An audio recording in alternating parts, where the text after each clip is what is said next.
a mirar lo que es la experiencia del perdón en la fe cristiana. Vamos a mirar lo que constituye la columna vertebral del Evangelio. El Evangelio está hecho de perdón, hasta el punto de que si no hay perdón, no hay fe cristiana. La fe cristiana está hecha de perdón. Y la crisis que hoy existe en la fe es justamente una crisis de perdón. Porque la única manera de verdaderamente vivir al Dios auténtico, es vivirlo en clave de perdón. Si a Dios no se le da la oportunidad de ser perdón, no se le da la oportunidad de ser Dios. El perdón es la única verdadera esperanza que nos queda a los seres humanos. Del cielo vendrá esa luz a tu corazón, iluminando todo tu interior.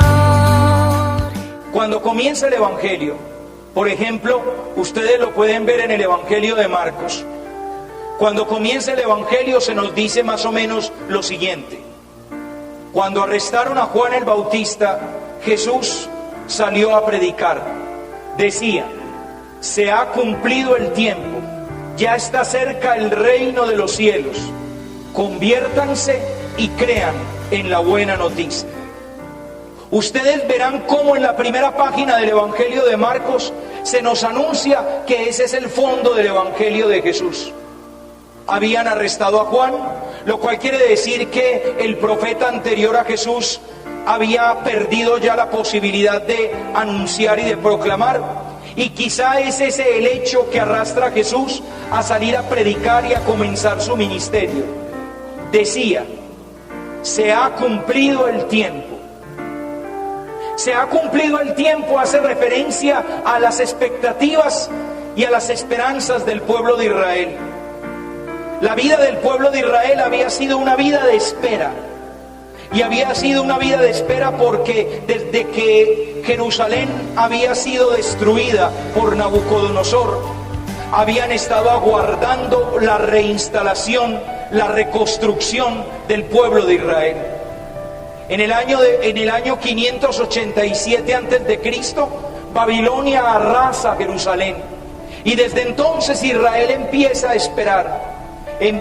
esperar que vendrá alguien que podrá realmente volver a devolverle a Israel su grandeza y devolverle a Israel su esplendor, el esplendor que había tenido bajo David y Salomón.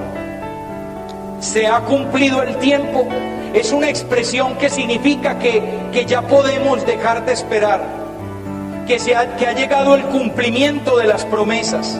Se ha cumplido el tiempo significa que ahora, en este mismo momento, empieza a cumplirse todo lo que el pueblo de Israel había estado aguardando.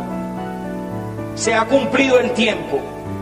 Ya llega el reino de Dios.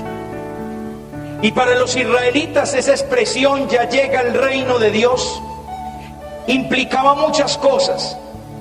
Ya llega la recuperación del trono de David. Ya llega la independencia sobre los romanos. Ya llega la capacidad de poder recuperar la posesión de la tierra y de poder volver a ser un pueblo en libertad. Eso era lo que ellos esperaban y eso era lo que ellos creían que era el reino de Dios. Se ha cumplido el tiempo, ya llega el reino de Dios. Pero Jesús anunciaba un reino de Dios diferente. Para poder entender lo que Jesús quiere decir con la expresión reino de Dios, hay que comprender el anuncio que Jesús hace. ¿Qué es lo que Jesús anuncia? Piénsenlo bien. ¿A qué es a lo que dedica Jesús toda su vida? Naciendo en un portal, en un pesebre, haciéndose hombre, anunciando todas sus palabras con parábolas, con milagros, entrando a la casa de los pecadores para comer en casa de los pecadores, subiendo a Jerusalén, muriendo en una cruz. ¿Qué es lo que Jesús anuncia con su vida? No anuncia una nueva moral, eso no es verdad, al menos no es lo más importante. No anuncia unas normas de cómo hay que ser hombres o mujeres. No, eso no es lo importante. No anuncia una filosofía, no anuncia una ideología, no anuncia una forma de pensar. ¿Qué anuncia Jesús? ¿Cuál creen ustedes que es el anuncio central del Evangelio? ¿Qué es lo que Jesús nos quiere comunicar en el Evangelio? Resulta que Jesús viene a anunciar, hemos dicho acá rápidamente, una nueva manera de vivir. Y esa nueva manera de vivir supone amor, misericordia, perdón, vida verdadera, servicio, paz, paciencia, todo eso que hemos dicho en este momento. ¿Conocen ustedes a alguien que su manera de vivir sea amor, misericordia, perdón, servicio, entrega, paz, paciencia, humildad? ¿Conocen ustedes a alguien que sea así? ¿Sí? ¿A quién? A Dios Padre. Luego, ¿qué viene a anunciar Jesús? Al Padre. Esa es la gran revelación del Nuevo Testamento. La manera de vivir que viene a anunciar Jesús, el reino de Dios es el reino del Padre, es el rostro del Padre, es la vida del Padre.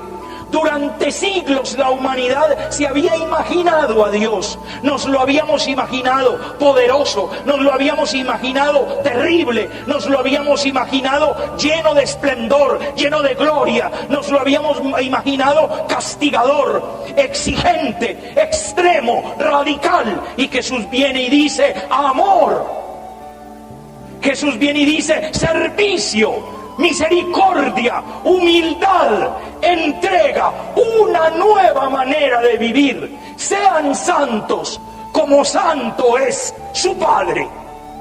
Ese es el anuncio del Evangelio. Es la nueva manera de vivir.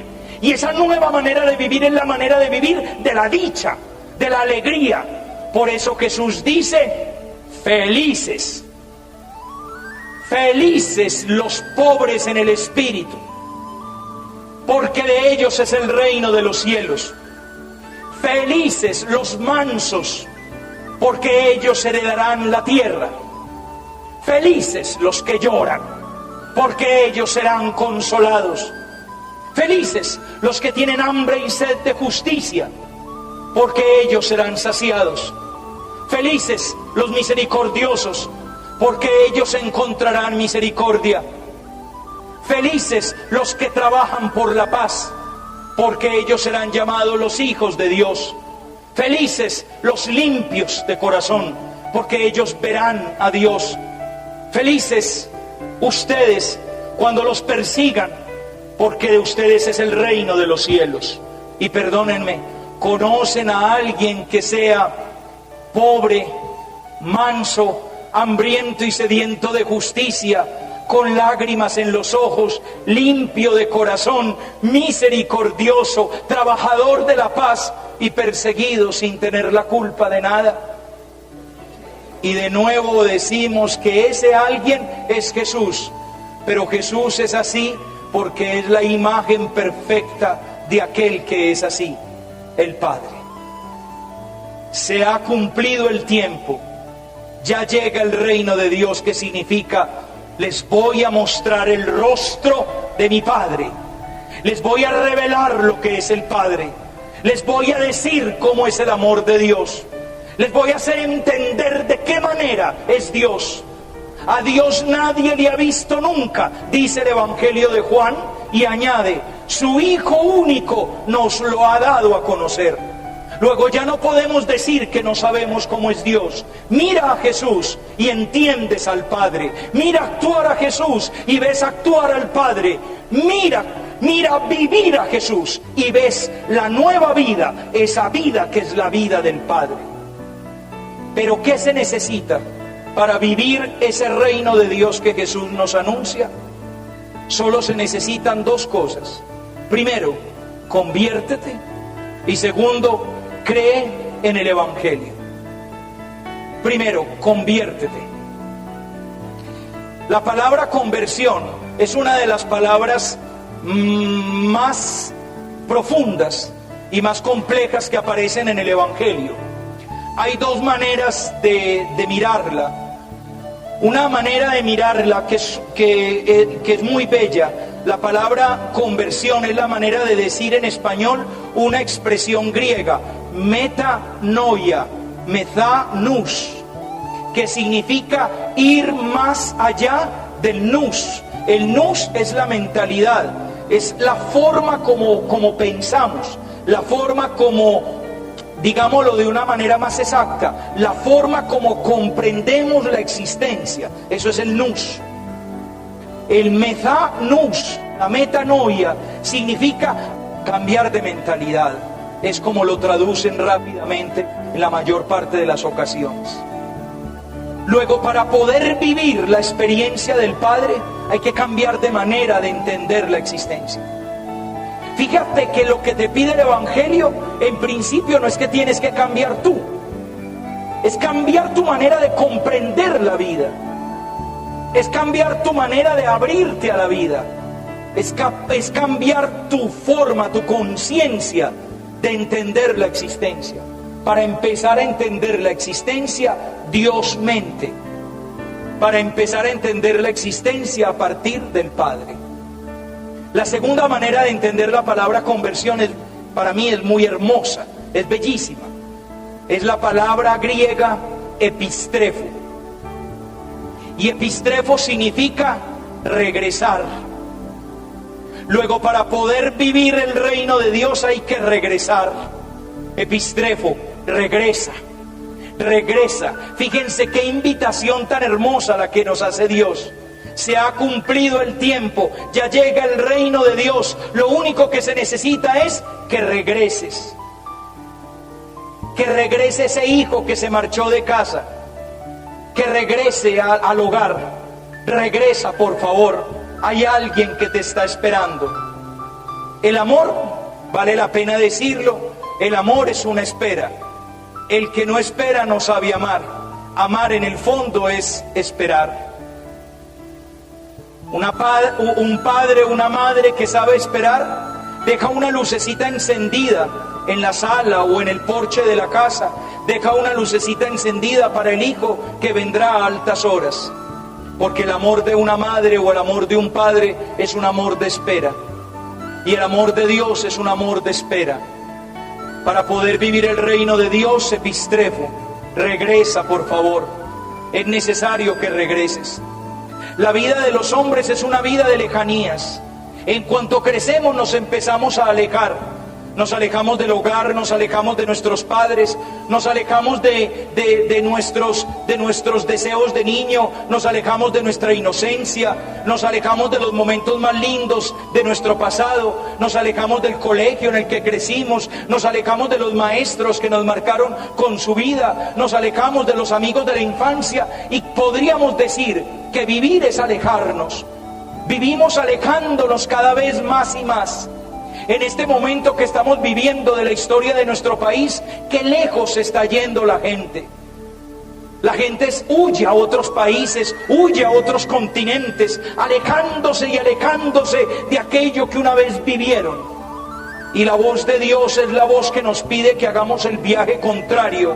Regresa, regresa, que para poder vivir la nueva vida del Padre, esa vida que entendemos como amor, humildad, servicio, misericordia, para poder vivir esa nueva manera de vivir, es necesario regresar de lo lejos que nos hemos ido.